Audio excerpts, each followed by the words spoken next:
ફટાફટ મટાડવા પર નહીં, સારી રીતે મટાડવા પર ફોકસ કરો. માસે છે ને દવાઓ આપણે દવાની જેમ લેવાની છે, આપણે નાસ્તાની જેમ લેવાની છે નહીં. દવાઓ ખાલી છે ને 2 દવાઓ લખી છે.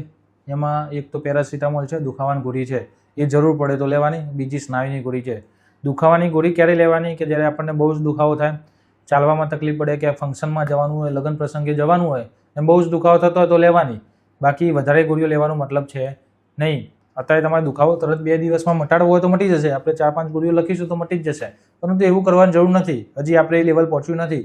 અને અમુક કરતાં વધારે દવાઓ લખીએ ને કે અમે 7-8 ગોળી પણ લખી જ શકીએ એમ, કે પરંતુ કેવું અમારું અંતરાત્મા ના માને, કે અંતરાત્મા એટલે કે જે પેશન્ટને જરૂર નથી અને એનાથી પેશન્ટને ફાયદો નથી થવાનો એવી ગોળી લખીને કંઈ મતલબ છે નહીં. આપણે થેલીઓ ભરીને ગોળીઓ લેવાની નથી. આપણને જરૂર પડે તો ગોળીઓ લેવાની છે. મેઇન જે વસ્તુ છે એ કસરત અને બરફનો શેક છે. જે તમને કસરત શીખવાડી એ કસરત દિવસમાં 3-4 વખત કરવાની અને બરફનો શેક. એના પછી ના મટે તો આપણે મહિના પછી પાછું જોઈશું. મહિના પછી કેવું રહે છે એ પ્રમાણે આગળ દવા પ્લસ માઇનસ કરવાની હશે તો કરીશું.